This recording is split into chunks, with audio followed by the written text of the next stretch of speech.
Elvis Andrus Mm-hmm. was recently inducted to the Texas Rangers Hall of Fame. Yes. I would say deservingly so. I think longevity had a lot to do with it. But he Yeah. was there for some of the best times in franchise history. Players from that era of the Rangers, this 2008 to 2013 kind of Texas Rangers team that have made it in. So you've got Elvis now. You had Ian Kinsler who's made it in, Adrian Beltre, Josh Hamilton, Michael Young. And that's pretty much it so far. Yeah. So a couple of questions here. Who from that era should maybe still deserve to be in? And two, who maybe from a current era who will likely get in? And we've got like the obvious Corey Seager, Adolis Garcia, Marcus Semien. These guys are going to get in, obviously. But I had one guy in mind for this era particularly that not a lot of people, I think, have given him his due recognition. Mainly because he's not a player. Oh, is it a manager? Not the manager. Is it the mascot? Why is Captain not in the Rangers Hall of Is Fame? it really? No. Oh no, my no. god. That would be hilarious. They inducted Captain. No, this is the older brother of a baseball Hall of Famer. Is this a pitching staff person? Or Yeah. A coach person? Maddox? Is Mike Maddox? Mike Maddox. Yeah, Mike I Maddox needs agree to with get that. into the Texas Rangers Hall of Fame. Yeah, I can see that. He's been very integral to several of our staffs. I mean, any Texas Rangers team that had any postseason success had Mike Maddox as the pitching coach. Any other pitching coach has not had success. You look at your 90s Rangers, they got one win in 3 playoff appearances against the Yankees. They won their first ever playoff game and then lost 9 in a row. Didn't win again until 2010 when who was the pitching coach? Mike Maddox. Oh my God, back-to-back World Series appearances. Okay, 2012, it happened, man. We were tired. In 2013, you lose game 163. Oh my God. Is it Lindsay? Hello, we're in the middle of recording. Could I call you back later? Oh, no, that's why I just wanted to see if you guys were doing that. I tried to reach Jordan. Okay. Okay, bye. Okay. Then we get back to the postseason 2015, 2016. We don't get past the first round because Doug Brocala's hot ass. And then No UCL's broke hail. what's that word for, kind of having huge ego? Is it hubris? Like in your own Yes. hubris? Yeah, in his own hubris, he thought that he could be the medical marvel that could get back from Tommy John in 6 months. And immediately blew his elbow out again. Nolan Ryan can do it. I can do it. Yeah. You finally get back to the postseason in 2023 and win the World Series. And of course, who is your pitching coach? Mike Maddox. Yeah. Can I just say for a second how sad it is that we're advocating for the inclusion of a pitching coach into your Hall of Fame? I don't think it's. I mean, like the our Hall of Fame, Ring of Honor, whatever. It's really a sad club, man. I got it pulled up, and it is lacking. There's a couple people in there that you're like, oh, really? And I mean, these guys, everyone's got a reason and deserves to be in, but some maybe more than others. It's just like there needs to be something that commemorates beloved figures, but a Hall of Fame has got to be. Yeah. You know what I mean? Yeah, So I understand. They're even the guys like Adolis Garcia is in your Hall of Fame Yeah. because of this one playoff run. I don't think he's getting into the Rangers Hall of Fame. I don't know if both Corey and Seager, both Corey and Marcus are One or the getting other. in. It's probably one or the other, and it's probably Seager. Corey. You don't Yeah. think Marcus Semien's going to be in the No, Texas I Rangers I Hall don't of know. Fame? I don't know. I think that trio is a lot. It's kind of the same way I felt about Elvis. Just because you're the captain doesn't mean He wasn't even the captain, I don't think. You don't think he was the captain after? after a lot of the after guys, Michael Young left. he was No, absolutely. Beltre was. Well, I feel probably like they shared kind of some had a that. tandem thing going there. True. I mean, he definitely was a leader in the clubhouse. You know for what sure. I mean? I feel so. A lot But of he's it. just kind of a. He's mid. You could say it. His OPS plus was under 100 for most of his career. He had a career We're talking OPS. about there's probably during his prime. There's probably 7 American League shortstop he would have preferred. He was like the last of the mid shortstop era. Like there was this like 2000 to 2009, the shortstops that came up were just kind of not very good. And then all of a sudden you had Manny Machado, and then you had, who else was. Machado, Lindor, Oh my gosh, Seager, Lindor, Seager, yes. And then all the way up to Bobby Witt Jr. Bogarts. Bogarts, yes. This time we had Prime Tulo was during this that's time. another good example. J.J. Hardy was really good during this time. True. Yeah, it's definitely for being an offensive shortstop. Yeah, there's just a lot of guys at shortstop during this era, and I'm like, man, Elvis is who we're banking on here. So it's got to be. Man, there's not a lot And of I these like guys the guy. I would take I out. think he's a great Ranger. It's got to But be. there's got to since be you're- another level to this. Since it's your team's Hall of Fame, I feel like the records that you set don't necessarily have to be Hall of Fame level for baseball, obviously, but it definitely has to be for your team. And Elvis was certainly in the top 5 or top 10 of a lot of those categories, which I feel like is part of why he got in, and the longevity is the other part of why he got in. But back to the Seager and Simeon, it really depends on where they end up at the end of their career on the list of Rangers. See, I don't think like either of them are gonna like get anywhere close to where Michael Young's career stats were, just because they didn't play their entire careers here. But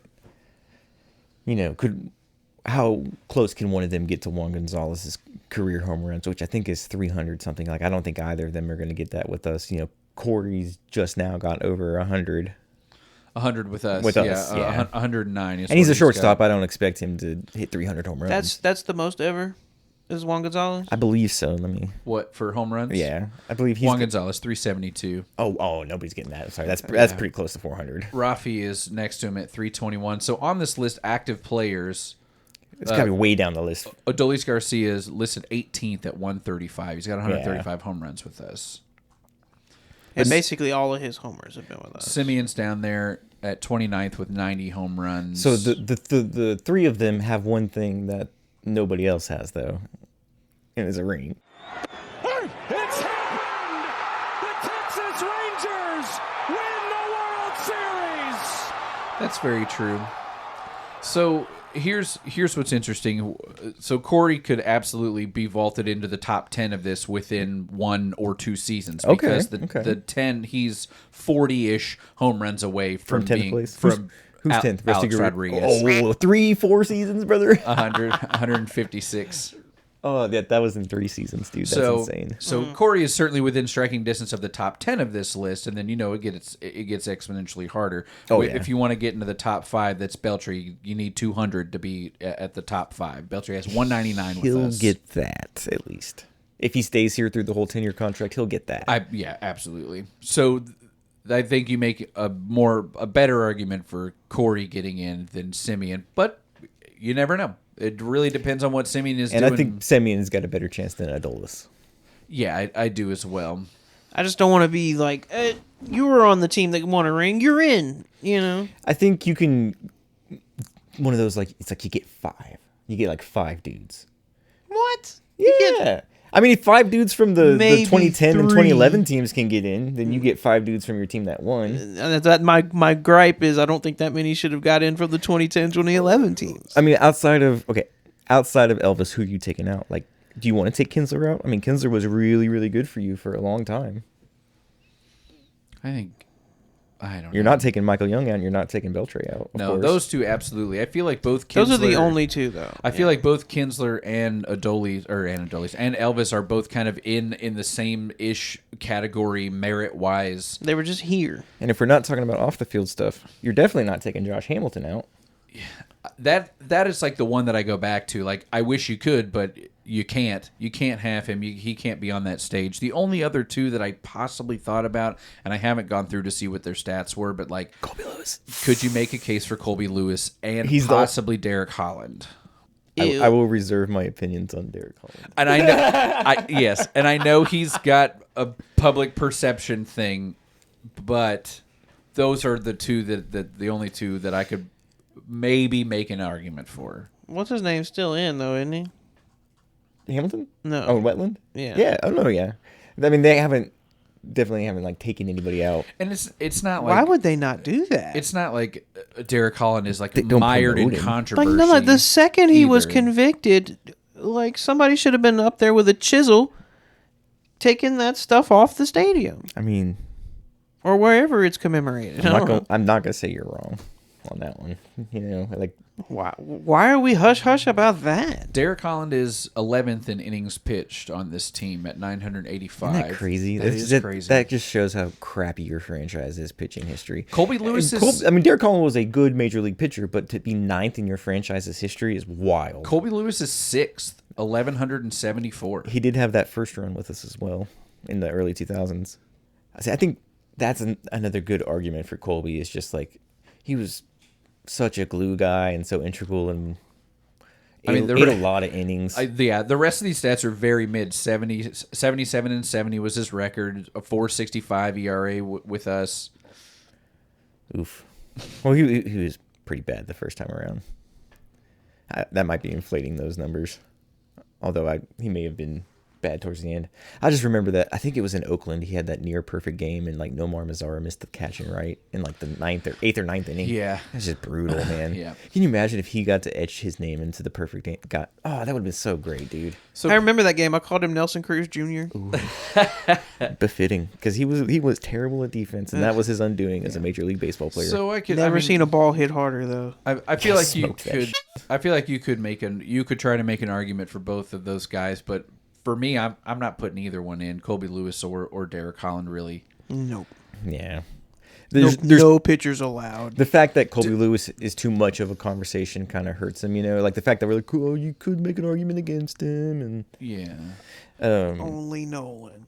Now, Nathan Eovaldi needs to get in here. that's what I was about to say. Now, depending on the rest of his contract I'm with okay with us, He could Depending- retire this second and get in there. depending on the rest of his contract with us, obviously Sad, he's but still I agree. he can't like blow up. His career can't blow up. He still True, needs to true. be almost superhuman for the rest of the contract, and he absolutely gets in. So- for sure. One thing I wanted to say was because we were talking about how you feel like our Hall of Fame should be a little better, and then it's kind of mid and whatnot. I feel like the Rangers kind of make that distinction with retired numbers. It's like that goes to the guy that you really have to be in the Hall of Fame I or agree. be Michael Young. I agree with that. I agree What with what that. numbers are retired? 34, It's Ryan. 26 for Johnny Oates, and that's got the whole he Yeah. got sick and everything Yeah. attached to it. Michael Young. Michael Young 10, 29 for Beltray, Beltray. and 7 for Pudge, Yes. and 42 for Jackie For Robinson. Jackie These are and that's it. That's it. yes. Yes.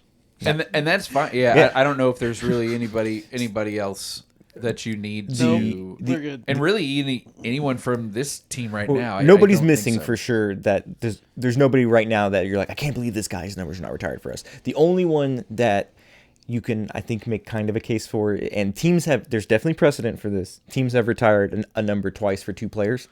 I and get you. If my dad is listening, he's going to be smiling from ear to ear when I say this. But Jim Sundberg Oh yeah, Number 10. Number Yeah. 10. also deserves to be Yeah, retired. I could see that for sure. But outside of him, like we're good. Everybody's taken care of. I'm okay with putting Seager if he can finish Yes. out his career. Same. My thing is, he needs to be a Hall of Famer, though. If he doesn't retire and get into the Hall of Fame, I don't know if he quite deserves I it. feel like he's gonna have. I think he gets to the Hall of Fame. He's got some. I some. think he's on the trajectory. yeah, he's for definitely got sure. some bookmarked things on Yeah. the resume already. 2 World Series MVPs. Only player to do it in both leagues. 2 rings. He's been so close to regular season MVPs. Yeah. Yeah. Finished second. Yeah. And it was only because of Otani. A handful Yeah. of All Stars. I think he's got some Gold Gloves. So yeah, for sure he is on the Has trajectory. hit 30 home runs multiple times as a shortstop. The question is, and it'll determine with the rest of his season: is he a first ballot Hall of Famer, or is he going to get in on the second or third? That first ballot's going to be a tall order for him, I think. Yeah, That is a you got a lot of guys who are going to be around that time. see. The actual MLB Hall of Fame is how I want our Hall of Fame to be run. You know what I mean? I agree. It actually I has the agree. tiers, the defined tiers. Yeah, You know what I mean? Yeah. And I guess that only comes with so many years Yeah. and so many Yeah. players to judge it off of. You know. Because you don't want it to be some like You don't want it to be some like charity foundation. Yes. You know what I mean? Yeah, You want it to yeah. have its own integrity and to stand on something, and you don't want it to just be a feel good event. Right. So 5. It needs gravitas. Yes. It has Hall of Fame in the word. So these guys need to be, if they're not Hall of Fame worthy for the league, they need to be Hall of Fame worthy for your team. So 5 has a good chance of being retired.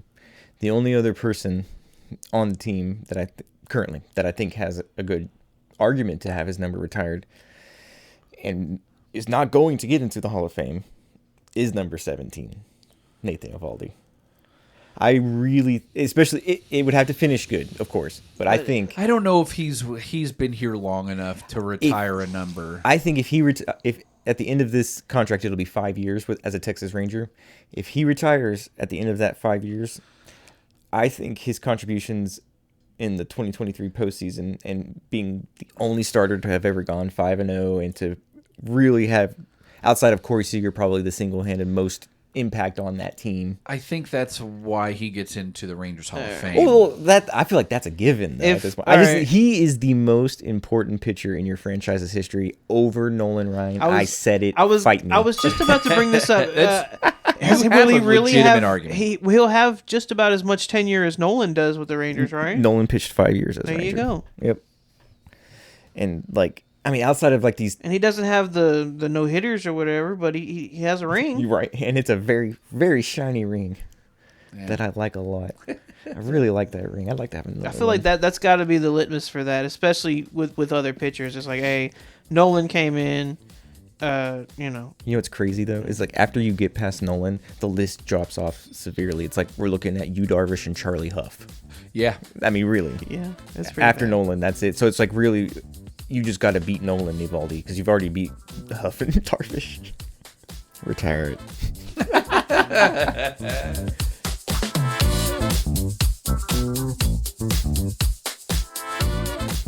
Welcome to the Ranger Zone. We are three certifiably obsessed Rangers fanatics, semi-qualified to dish out our takes like hotcakes from the fans to the front office. I am Robbie Belusic. I am Chris Green. I am Tony Cook. We've got a fantastic episode for you today, like always. I know it's been a little while since we've chatted.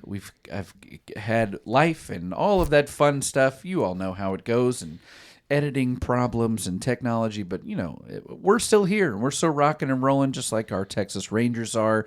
The date of recording is some late July here. The 20th. The 20th, thank you.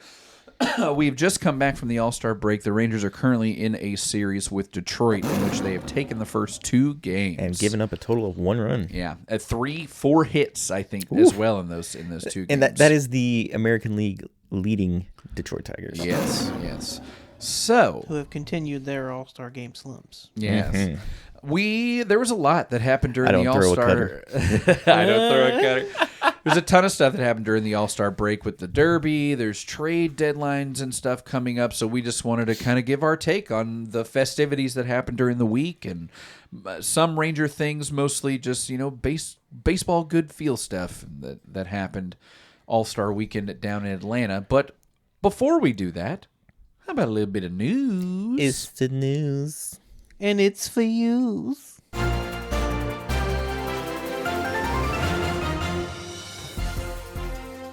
First up here, we don't have to get too much into this. It was kind of old when it was, now that we're bringing it up. But Kevin Pillar did make some comments on, I think, an MLB Network show. I've pulled them up here. Abby Jones tweeted about them. He had talked about, when I pull it up here, my God, I thought I had it. Here we go. I thought they would be a little bit tighter as a group. I thought it'd be like my experience in Atlanta. Everyone wanted to pull on the same rope. Everyone wanted to hang out and do everything together. Winning was the most important thing every day. When I got into the clubhouse in Texas, there's a lot of talent in there, and there's a lot of individual stuff going on. A lot of guys doing their own thing. You might not see people until the game. Guys are just kind of doing their own thing. Not a lot of BP, not a lot of stretching together. Maybe for me, just being the outcast, it's a lot of the same guys that won the World Series, so maybe I was kind of on the outside. I was looking for more of a way to get in that inner circle, and that comes through stretching and BP, where you talk about things that aren't baseball, and you get to know guys. That was Kevin Pillar's comments about, I guess, just the team not gelling as a team. Chris, go ahead. He's still mad about Mitch Moreland rocking his shit back in that 2016 fight. That's what it is. So I don't know how much I want to trust this man's comments. No, that's a dude who knows his career's over. Yeah. He's Yeah. trying to switch over to being a podcast guy. Now, at the same time, where there's smoke, there's sometimes fire. Yes. And Yeah, not saying he's wrong. It's hard to sit there and be like, well, one, you're wrong, and there's like, here's all these things I can point to prove that you're wrong. I can't point to anything to say he's necessarily wrong. Right. And Except for the fact that he's an old grumpy man.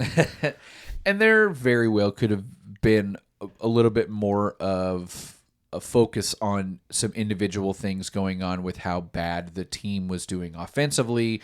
And And that was part of it. He was like, because we started 8-2 on the season. Yes. And so Kevin Pillar's in the locker room like, guys, we're winning ball games despite sucking, and everybody is in there just kind of it's sulking. like, hey, man, but we're sucking because we know the games Yes. we're winning are not going to be games we can It's be not winning sustainable. later. Exactly. So there's a little bit of that. Chris Young did fire back. Get him, Chris. on I think this was Abby Jones, I believe, shared this through the DLLS Sports Instagram account from Chris Young. Kevin's a really good guy. I don't think he means to cause any harm. I think he just probably got asked a question in a moment and gave an answer without maybe understanding the repercussions for the team. He's a good person, and, I wish him the best, and we're grateful for what he provided to the Rangers. So, bit of a vanilla answer with a tiny shot there in the middle. But He's real. Forgive him, Father. He knows not what he does. Chris Young is real good at the politician speak, but still coming off as authentic. Like it doesn't you could tell he's being nice, but he doesn't feel totally fake. See, my thing is, he seems like he has the right etiquette to say things that have a bite to it, that are a little bit sharp. But the words that he's using and the way that he's saying it makes it sound like he's not really. You know what I mean? Like, yeah. He was like he was shaming him, Pilar, for no doubt. But he didn't. He was able to do it without drawing himself into the conversation. And probably part of that is showing respect to Pilar as being a tenured major league player at the end of his career. I advocated for the guy you so did. hard. You sure did. And I thought he I was was kinda doing glad he well made on the team. I thought it was kind of a cool full circle thing after the whole Blue Jays rivalry back in the day. But what can you do? Toss him to the curb. That's what you can do. That's right. And you go on to the next topic here. Sean Armstrong tallied his 400th career strikeout just before the break. Hey, I did not advocate for this guy, and I'm glad to see him doing well. Yeah, it came in. He came in relief in the 7th inning in the first game against the Padres, which I believe was our second to last series before the break. He struck out outfielder Trenton Brooks, swinging on a high fastball. So good job for the strongest arm, Sean Armstrong. Next up here, we had commented before, guys, how our pitchers have been out pitching their contracts and stuff. This report from Ranger Savant, the most savantist Ranger, says that Josh Smith has been outperforming his contract by 24 times to the tune of $37 million, while he's only making $1.5 million on the year. Joey Gallo trade is one of the most underrated trades in franchise history. I agree wholeheartedly. Dumped him at the exact right moment and got back mucho in return. Rangers' third-round draft pick, Josh Owen. We did have a draft here not too long ago.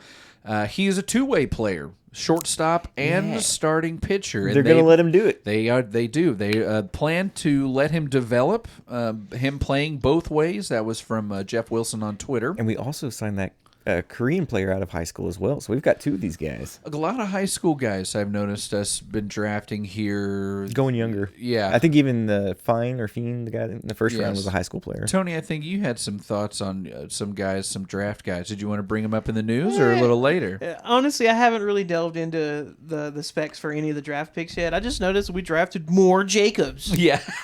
More Jacobs. We need more. Give us all of the Jacobs. All right, next up here, Nathan Uvalde, despite not making the All-Star game, still receives the $100,000 All-Star bonus from the team. He missed eligibility by 6 innings. The way it works is by the time of the All-Star game, you need to have at least 1 inning pitched for every game your team has played. We were at 97, I think, games, and he was at 91 innings pitched. Typically, in performances like these, with players like these, managers in baseball will bend the rules for sure, especially when players get injured or don't want to play, so you need to find replacements in the All-Star game. And Nathan Uvalde was the number 1 candidate for that, for Aaron Boone to pluck him from our roster and be like, we're going to have him go, especially after Jacob deGrom was going to sit. Why not have Nathan Uvalde take his place as well? And then I know this was on the National League side, but there was 0 reason for Jacob Mizorowski to make the All-Star game. It's hard to make an argument for Jacob Mizorowski. That was really, ridiculous. 5 starts. Yeah, if Nathan Uvalde's not making the All-Star game, then Jacob Mizorowski is not, despite being in the National League. I don't care. I think Nathan Uvalde, the reason he wasn't a replacement in the end was because he pitched on Sunday. Well, he pitched I got you. Either the last or next to last game before the All-Star break, and it was after even deGrom had pitched, which was the reason he sat out. I think had his schedule lined up better, he could probably and should have made it. Is it really there's precedent Even then, they for, should have for made it. people paying these bonuses out without actually meeting these? The Phillies did it for one of their guys because the Phillies players were the most outspoken Yes. because they felt like, I think it was Ranger Suarez. I felt like they felt like he got jobbed, and so the Phillies did the same thing we did with Evaldi this year. But I haven't really heard of it in the past. And maybe in baseball it's a little different, but there's so many stories in football and basketball about Yes. these incentive laden deals At the end of the contract and ownership purposefully manipulating game plans and Yep. To prevent them from reaching and- these milestones. yeah, And snaps or time That's on happened the in baseball court before too. I hear about it more baseball, but opposite, where teams, and it might just be with our club because I know our club is very player friendly, but will go out of their way to make sure these guys get their incentives.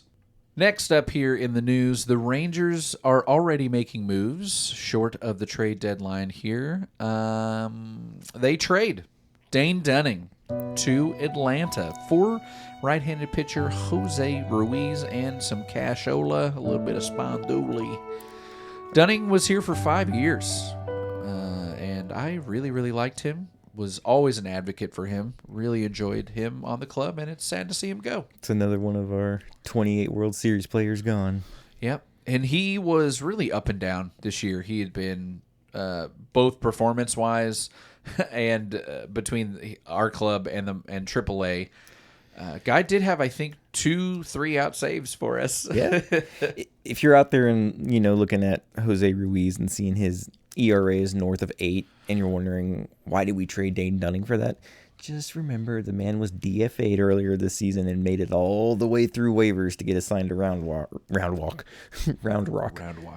So it's the fact you got anything for him Yes. is good. So, I mean, honestly, it's a testament to Dane and his performance post the DFA where he did get those 3 out saves, the fact that we were able to trade him at all to begin with. So good for Dane. Yeah. I think Atlanta's a good landing spot for him, too. They've got a pretty good history with pitchers and development. they're also definitely looking to make some changes. Yes, they are. for real. Yeah. Last up here in the news, the Rangers make another acquisition off of waivers, I believe. This person came off of waivers from the Mariners. He had a good start there with Milwaukee, I believe, and it's kind of sputtered This since. person, I Was it thought, Toronto he started at? when I got back into playing MLB The Show, this person I thought was like a default Jones, like just a computer-made person when I was in the minors, and would always end up on the Rangers. So it is kind of foretelling here that he is on the Rangers now, and that is Rowdy Tellez, the first baseman, and he made his debut with us right out of the chute from the All-Star game in that Detroit series that we are currently playing. It's probably going to be locking down that position while Berger's on the IL. Yes. I don't think he had a hit in his first game, but he had a massive one. He sure did. In the second game, which for us was last night. Notched his first home run in a Rangers uniform.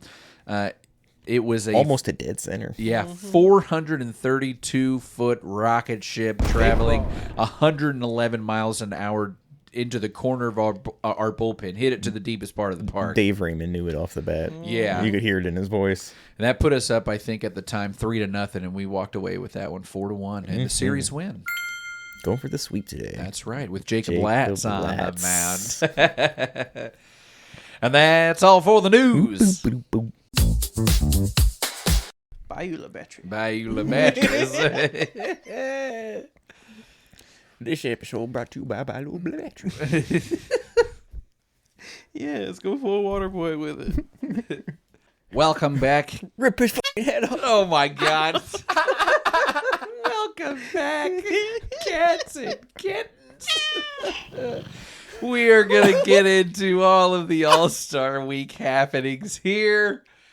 Starting with, oh my God, I want to start with the Home Run Derby. Controversy. First, did y'all see the kid Rob Jr. Camanero's home run in the final round? They counted it though, right? They Yes, did count thankfully, it. The umpire thankfully. signaled the count. Should it have counted? Oh, Yes, hey, yeah. if they're gonna count them, Rob away. Yeah. That's just fun to see. You know I what I mean?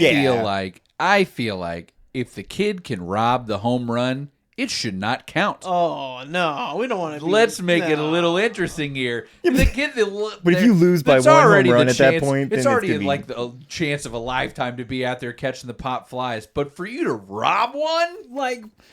That man better get drafted. I now. want to encourage the robbing. But I I do don't wanna want to encourage the discourage the home run totals. okay, you know what yeah, I mean? I got you. Yeah, maybe there's a plaque or something they can get. Like, I robbed a home run. I went to the home run derby and all I did was rob a home run. That's amazing. Yeah, there needs to be like a little league home run fetcher Hall of Fame for the home run derby. Yes, I All I like got that. was this lousy T-shirt. Okay, on to the bit of controversy. Several bits of controversy, I think, in the derby here. Especially after this guy wins. Yeah, so in the first round, if you did not watch, Cal Raleigh, who was the favorite, who's leading the league in home runs right now, I think still, hit 17, and Brent Rooker of the Athletics also hit 17. Don't worry, it's easy. We'll just whoever hits the longer home run, right? Yeah. Yeah. Well, that's both guys were surprised by that. Both players were surprised by how they broke the tie because typically it's a swing off. The announcers even thought. The announcers were talking about how, I guess we're going to have a swing off to see who's going to advance to the next round, while Matt Olson was getting ready, and that's not what happened. They used math to project their longest home run of the round. And Cal Raleigh won by less than a tenth of an inch. Or I think it was a tenth of a foot. But even then, yeah. It's like, if it's gonna be that close, It's these damn analytics. just let him Ruining the game. Just let him swing Just it swing off. the bat. Just let him swing it off. And I get they're under like a time crunch. They have a hard out and stuff. But I mean, the like, Statcast says. yeah, it was that. I disagreed with that. The way that they broke the tie, it should be broken with the swing off. Absolutely. Oh, yeah. But the other That's bit what we're here for. The other bit of controversy is Home runs. so if you don't know how it's set up, in the first round they get 40 pitches. There are only 40 balls in the bucket in the little hopper for the pitcher on Forgot the about mound. this part of it too. Yes. There's only 40 balls. They only get 40 pitches whether they swing at them or not. And Brent Rooker, they were all told that they would get 2 warm-up pitches. I saw somebody take 2 warm-up pitches. I remember it distinctly before Rooker even bat. And they got all 40 of theirs. That is not how it fell for Brent Rooker. He took his 2, warm-up pitches, and they did not get replaced into the hopper. So by the time he was done, he had 5 seconds left on the clock with 2 pitches left to go but had no balls. and had no balls. Could he have hit another home run and Cal Raleigh doesn't advance?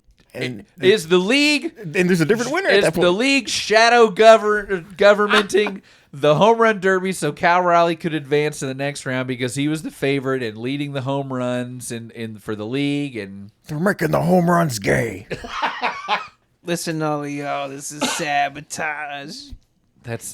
So that's if you didn't watch the derby, that's what happened. Cal Raleigh, by the way, does go on to win the derby with I think 19 or something home runs or 20 home runs in the last round.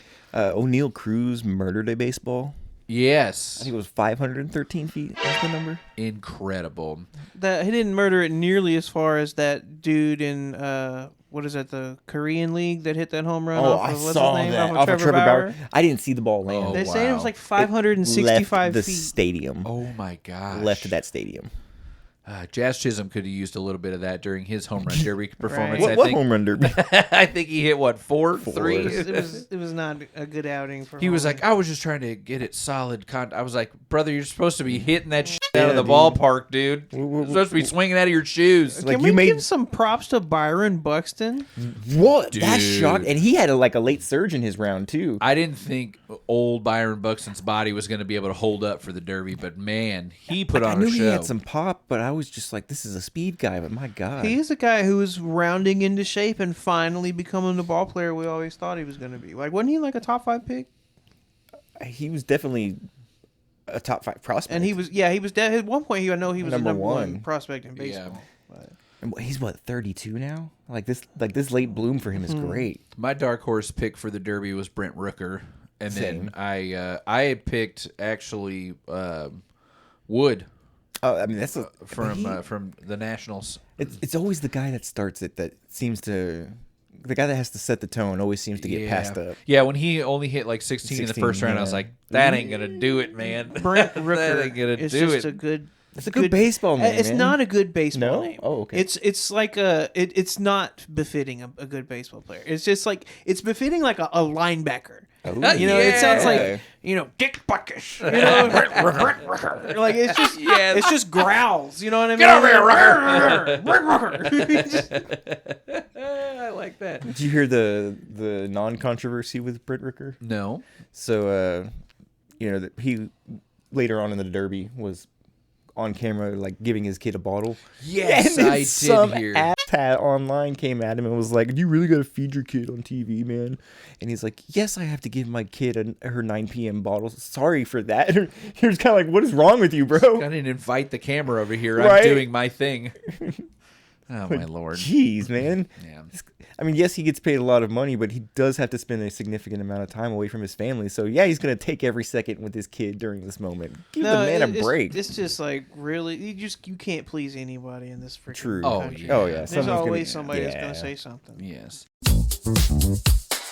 We'll move on to the next topic here. I know we're going to get into a little bit of trade stuff maybe a little bit later, but I heard this topic on the John Radigan brought it up on the DLLS podcast, and I thought, be an interesting question for you two because it was very interesting to me. Could the homestand that we are currently playing right now with Detroit and then later the Athletics be the last homestand for Adolis Garcia in a Texas Rangers jersey? Could it? Yes. Should it? No. Yes. Will it? I don't think Yes. so. Let's talk ramifications here. If he's gone, who is who is taking his place in the outfield? Ozuna, full time. So Ozuna is now I your thought you were thinking full-time. Marcelo at first. I was like, oh my God, we're trading for Marcelo. So, yeah, or do you want to give Josh Smith a full-time position? Nope. No. Not in Not the an outfield. outfield Not in the position, no. outfield. Okay. Absolutely not. Not with how up and down our infield is being right now. Josh Young is still in AAA. Berger has been hurt Again. So Then I would probably have some call up until Haggerty is healthy again, and then he forgot would about just be my Haggerty. see, I fourth really outfielder. see. That's a And bummer. I love That one sucks. Yeah, I love Haggerty too because Haggerty is a fine option out there. He's got a wonderful bat. He has Great has defense. proved that he has a consistent bat his entire time up here. So Yeah. He's got the hustle necessary for That too. that fourth outfielder. That can I'm just gonna hit the ground running. Yeah. no He matter- would probably be this team's equivalent of Yeah. Travis Jankowski. Yeah. So your second and question, you need that guy. Yeah. yeah. So your second question is obviously we're not trading him for more offense. We're trading him for arms, correct? Particularly back of the bullpen. Back of the I bullpen. would That's think what I. need Are we more going after? offense. Really? I don't think we need more offense. I don't think you can trade him for a bat that's gonna make No. a difference. It's got to be And I something don't- different. And But the because offense and sucks. well, here's the thing. Because if you're pulling someone out because the offense sucks, you're losing the defense because we do have elite defense right now, and I don't think the trade-off is not there. Part of and Bombi seems to be back to form defensively, so he's going to be a loss defensively. And obviously, the idea is that the offense is not supposed to suck all the time, and we are seeing that the They're offense waking is up. clicking, They're and waking up. when it has been much more consistent and not just a small week sample size or 2 week sample size. It's been Month and a half. It's been a month and a half, and the offense is starting to click, and guys are coming together. It is not translated to any more wins. we're above 500 again. Yeah, we are One finally game, above right? 500. Two Yeah, but games it's the now? first time We since have won our middle of last. May. We have won our last two very huge series. That's true. Against That's true. against Houston, and then And against the- The It's a two big best teams in the series. American League back to This is- back. It's big to. Yeah, to- absolutely. We're going for the sweep today, aren't we? We are. Yes, we are. That's big. And So if we for get Detroit, it, that's big. you start Jacob Latz, then that's like we're swinging it, yeah. going, Yeah. leaving the series. Alright. And we have some easier series coming up with the A's, and the Braves are struggling. We're certainly making a case right now in the last couple of series here in July for that the offense is projected to keep doing better. So that's why I feel like if we are going to trade Bombi, it's going to be back of the bullpen stuff, because even though the bullpen and pitching has been really good, there's only two guys that you can count on in the bullpen right now, So and that's you're- Armstrong and Milner. In this situation, are you saying the Rangers are going for it this year or not? If they were to trade Bombi, They would still be going for it. because I believe Chris Young when he was saying that 500 is not going to cut it. So they really over the next 10 days have to Yeah. really I agree. win 2 out of 3, like go Win on a all- 667 percentage. All They're the going to have series. to. Yeah. And if they don't, then I think you sell. But if they come out of this All-Star break and they're swinging it and everything's clicking on all cylinders, then you buy, because you don't get. And I know Tony's going to bring up some real good points here in a minute, but you don't get the best pitching staff in the league very often, and it's hard to just not try and capitalize on that. There is still a lot of baseball left to determine how heavily we are going to buy and or sell. Well, the or deadline's if- the 30th. So 10 days. Yeah, we have We got 10 days. It's 1, 2, 3. It's crunch 4, time 5, for the 6, future of this 7, season. 8, 9 games. Oof. It's 9 games This can be intense. where we are already we're at 500 right now, as of today, as of the 20th. Correct? No, is it we're game over? No, sorry, yeah, we're a game over 500. We got a winning record, guys. So This could be 10 really interesting days, man. So back to a little bit of non-Ranger stuff, to the All-Star game itself. I did not watch the entire game. I caught the highlights. I fell asleep. Snooze I'm sad to fest till the say. very end, Yes, guys. the very end is what I want to talk about, is the swing off and what happened and what could have been. That's not baseball. Yes. So if you did not know, the MLB introduced a swing off to determine the winner of the All-Star game. It's the first time this has ever happened in the All-Star game, I think, for baseball ever, in which 3 batters from each team get 3 swings to hit as many home runs in their rounds, much like a shootout for soccer or hockey, and that is how it goes. The way this rock and rolled out is the American League team were Brent Rooker, Randy Arozarena, and Jonathan Aranda. That list got progressively worse as it went on. Who had Jonathan Aranda, who has 11 home runs on the season, by the way.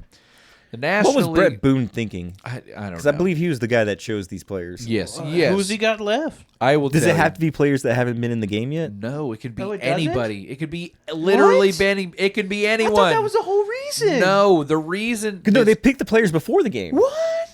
I will tell you why. Okay. Because in the National League, the people were Kyle Stowers, Kyle Schwarber, and Pete Alonso. That list got progressively better as you went along. Yeah. The reason you did not see Aaron Judge, Cal Raleigh, Shohei Ohtani, Fernando Tatis, Vladimir Guerrero, any of these guys is because they were gone. A lot of these guys, as soon as they were done, they left. And they got on planes and they went home. The rules state it can be anybody. You can pick. You're supposed to pick your best 3 players. That's we could have had Judge v. Ohtani in the swing off. Instead, we got this crap. Okay, nobody's leaving before the end of the game anymore. Right? Yeah. Especially for the All-Star game. Come on, guys. Come on, you're trying to put Come on on, the best guys. show. You can't. Okay, I mean, Why are we trying to Sammy Sosa this? I don't know. I get it. It's their vacation in the middle of the season. Yeah. And they're doing this to support the fans. They got feel two like they did whole that. I two don't more know. whole days after that, though. Come on, We, guys. we're dealing with guys feeding their babies. Like this is not a normal. You know. Yeah. So, I mean, but yeah, like a lot of the guys that I mentioned who could have been in this, like Ronald Acuna Jr. should have been in this. Fernando Tatis, Eugenio Suarez could have been in this. Kyle Tucker could have been in this. For the American League, Brent Rooker, who was in it, which I was glad he was in it. Byron Buxton could have been in this thing. Vladdy Guerrero, who I said earlier. And, of course, Cal Raleigh. Cal Raleigh should have been in the freaking swing-off. I mean, Jacob DeGrom has some pop, yeah. so He could let have him grabbed get a out bat. there. It'd be better than Jonathan Aranda. You know, and the 9th inning was really weird too. It was like it was like baseball's nightmare. Yes. Or dream, Yes. or dream Yeah, for what it would expect, and I guess nightmare since they don't include these rules in playoff games. Right. But it was just like runner on second, bang, home run, we're back in this thing. You know what I mean? It was Yeah. it was immediate, and then it was just the wheels fell off immediately. Everybody got a hit, and Yes. they caught up so fast. So my question for you guys is there's a lot of animosity toward the ghost runner at second base in extra innings. Yep. Do you agree that the MLB should move to this type of system, a swing-off type of system, after at least 1 inning of ghost runner play? So that's in the 10th inning. That's 1 extra inning of play in regular season only. Because in all of the other sports, just like hockey and soccer, you play it out. You just play it out in regular play. And that I'm not trying to take anything away from that in the playoffs. But do you think this is something that the MLB should do to excite and shorten games, regular season games that aren't going into the 12th and 13th and 14th innings? So, I hate the zombie runner to begin with. So, if there's some kind of compromise to be had, this won't be the popular opinion, but I think you get 2 more innings of regular baseball. I think the 10th and the 11th should be regular baseball. And then we can go to the zombie runner at the 12th. And if you still can't do it after 2 innings of zombie runner, maybe at the beginning of the 14th we can go to the swing off. But I feel like the swing off needs to be like a drastic measure. Like let's get the hell out of this game. I like this a lot. I could see that, but probably halving it because you're getting a little long in the game. I feel like the 10th inning is regular baseball. The 11th is when you have your ghost runner. And if you still cannot do it after a whole another inning of an advantage for both teams, now we're going to go to the swing off because we are getting into a 12th inning of ball now. A whole 3 extra innings of ball. Yeah, so if now your you're whole ending point it. is condensing these games, and yeah. Well, and that's and it works out mathematically where you have now you have 4. A game can go only at possible 4 chunks of 3 innings, because technically your 12th inning would be your swing off. Okay, so Robbie, can you help clarify some of the Yes. rules on this home run thing for me? Yes. So who's throwing these pitches? It's probably batters coaches. It's probably third base coaches. Some form of uniform personnel. It's probably who. Yeah, it's not a player. It's uniform personnel And it is A an pitching individual coach. from your team pitching to you. to you. So Yep. it's basically BP. Yep. Yeah. Yes, it's Yeah. BP, and you get as many pitches as you want. It swings. It swings, Okay. which I can get down with Well, that. yeah, That's fine. original And home run see- derby style. Yeah. See, I would limit that.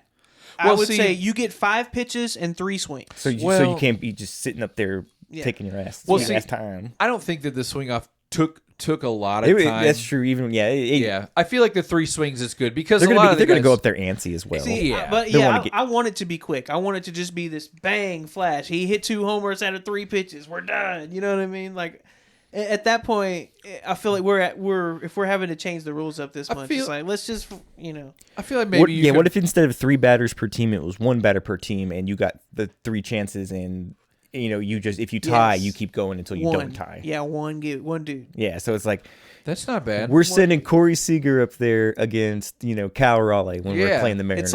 It's like Troy. We'll send your warrior against Achilles. Yeah, it is. It's like the ultimate. Yeah. I like that. Yeah, some form of that. I think that would be cool to introduce the swing off. I do like it progressively going into different overtime-ish periods where you're gonna play regular. Because some old like the average age of the major league fan is like 52 or some crazy crap like that. All the old guys, their heads would literally simultaneously combust if this happened immediately after the 9th inning. Yeah. I feel like we just saw it happen on the internet, and it was the All-Star game. Yeah. We'll cut this part up and we'll send it to the league and see what they think. But anything's better than having Bud Selig. What was it, 07 or 06? When he's just 02. like, It was that two- was way that Yeah, good. this sitting there in the stands. He's just like, I don't know. The best part is that was in Milwaukee, his home city. Oh, no. It was perfect. It was the ultimate embarrassment for that asshat. It's like when the Super Bowl was terrible at Jerry World because Oh, it snowed like the one Yes. day of the year. Yep. Yep. Ice Mageddon. What do you mean you sold more tickets than we have seats? The fire marshal said, no, no, no.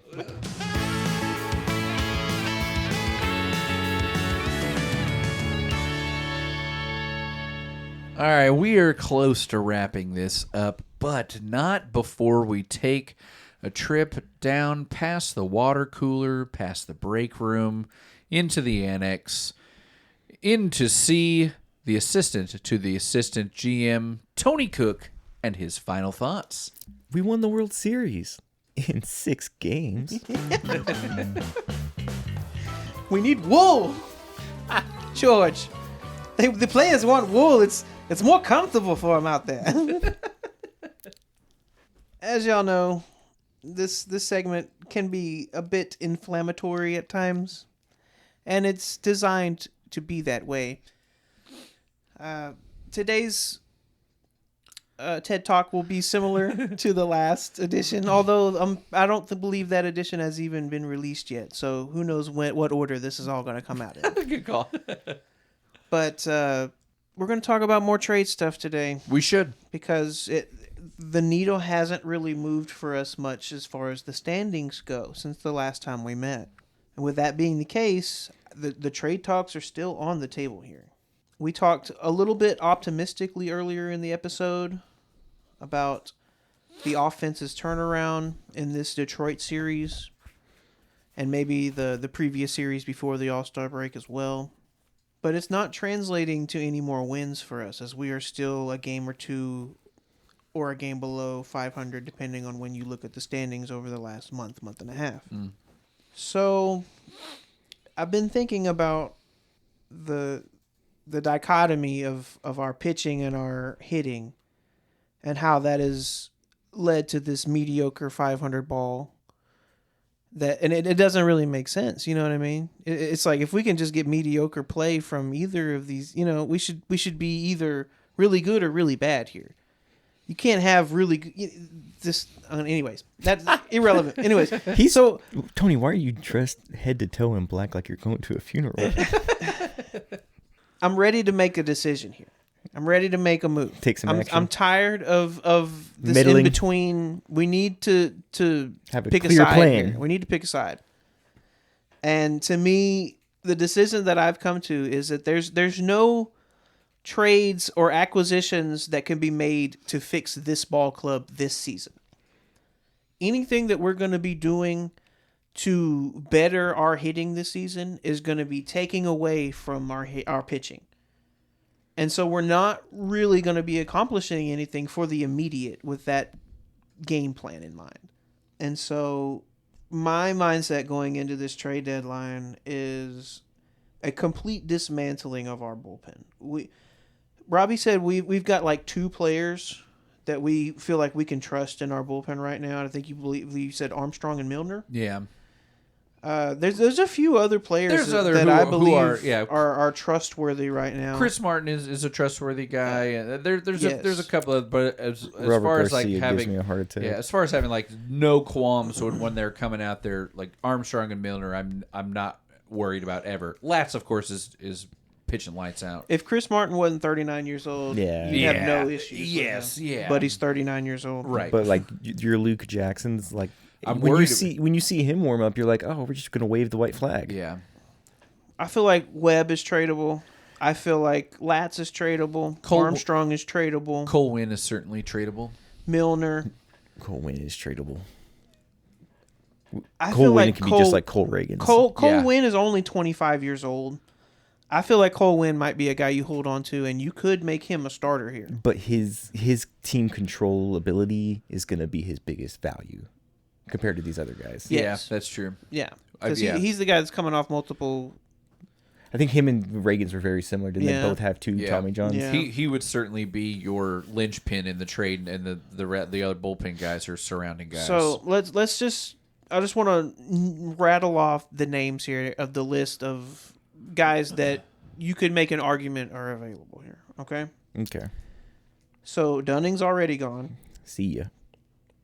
Cole Winn, we're arguing about, I'm okay. but it has If it- value. It's got to have the right return. yeah, Martin, Yep. Latz, Yep. Garcia, who's probably going to stick around. Robert Garcia or Adolis Garcia? Yes. Okay. Okay. Thank you for clarifying. we probably don't dump Robert Garcia as Hold on to him. fat. We probably He's a give him project guy that they want to invest in. because we had just traded for him in the offseason. We'll probably give Okay. him the benefit of the doubt for one more season. Armstrong would be 6. Mm-hmm. Webb would be 7. Milner is 8. I don't think anybody wants Jackson. Please note you can't trade all of these guys because somebody has to be in the bullpen. Well, yes. Okay. Yeah. No doubt. But all of these guys are available. Along with either Corbin or Bradford. If you're saying guys are available and you're focusing on next year, you have to trade Patrick Corbin. Yeah, you do. You have to. Yep. He is And Malley.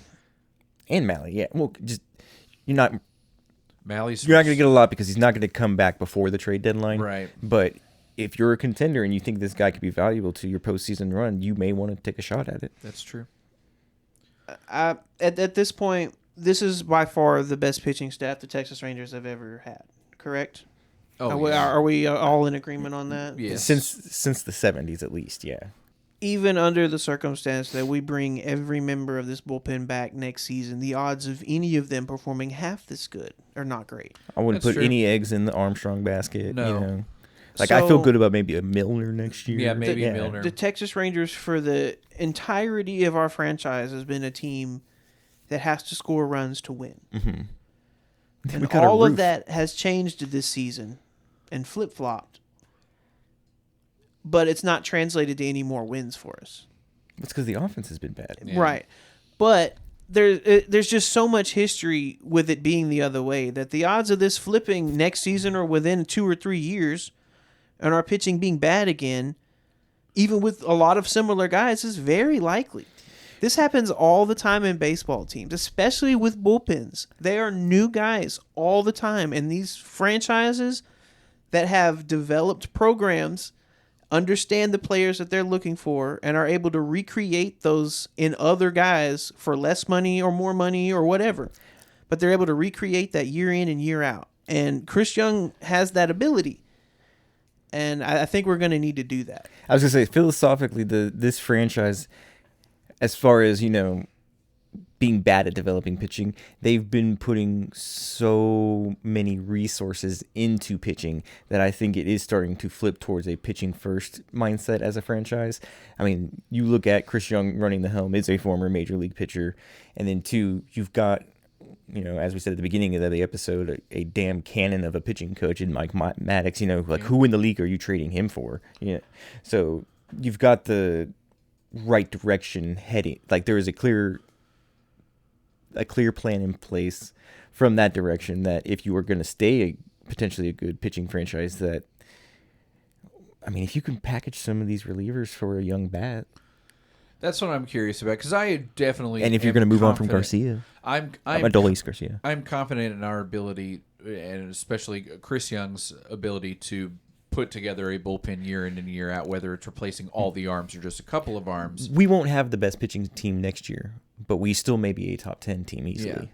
My question is, what are we trying to get with these guys? Where are we? So What's my the final window? Is this thoughts on- extending a window to you? Yes, that's Okay. exactly what it's doing. Because So you got to keep your core my if you're final doing that. thoughts were whatever direction we go is not really going to make an impact this season. So let's trade them for and bolster the top end of our farm system Okay. for guys who can become available for us within the span of the next couple of years. Okay. And that's been a thinning top of the farm system lately too. Yes. So that's a good investment. Even though our offense has struggled, most of these position players are several years under 30 and still have several years of team control. Yeah. I mean, you look at Josh Young; he's 27. I think this is certainly a viable plan if the plan is to sell.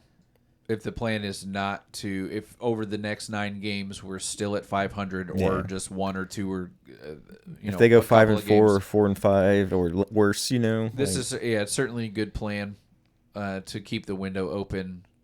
I'd love for us to just get on a tear, but then what's the question now? What's the plan now if we do win a bunch of these games? If we go 7-2 or 6-3, and we are going to buy, you trade for Marcell Ozuna. you want bats? Oh I yeah, still- well you got to get bats. I still want bullpen arms. Well, you got Spores coming back. Hopefully, That's if all goes well with him, that's a huge addition. You need a stud. I'd like a That closer. we do need I'd a like stud. that's what I would like to trade for a yeah. stud closer. That's That's what I'd like. what the bullpen is lacking for sure. And then we'll God, see everything what would fall happens. into line if you got a stud and then, closer. Yeah, and then we'll see what happens with the rest of the offense. Is there a stud closer that's available? Oh, he's just getting healthy. His name's John Gray. Wouldn't that be something crazy? That would be something crazy. Oh, man. I don't know, but this next 9 days will certainly be telling. I'd love to try to get this episode out before the trade deadline, or at least the day after the trade deadline. So I will do my damnedest here, Damn diddly damnedest. Ranger Zone Nation. Sell. Thank you, dear listener, for playing along on another episode of The Ranger Zone. It always means a great deal that you take the time to spend some time with us, one of each boob on the 3-boobed woman from Total Recall. I'm the right one. Nice. I'm the middle. As always, you can keep up with us trying to keep up with social media on Instagram, Twitter, and YouTube at Ranger Zone Pod. That is at Ranger Zone Pod. We're worth a follow for the nonsense alone. And of course, you can listen to us just about anywhere you get your podcasts. Thank you again. This has been The Ranger Zone. And I have been Robbie Belusic. And Gavin Feen did have a college career. I said he came out of high school earlier. Just want to clear that up. My name's Chris Green. My name's Tony Cook. And that's the way the baseball goes.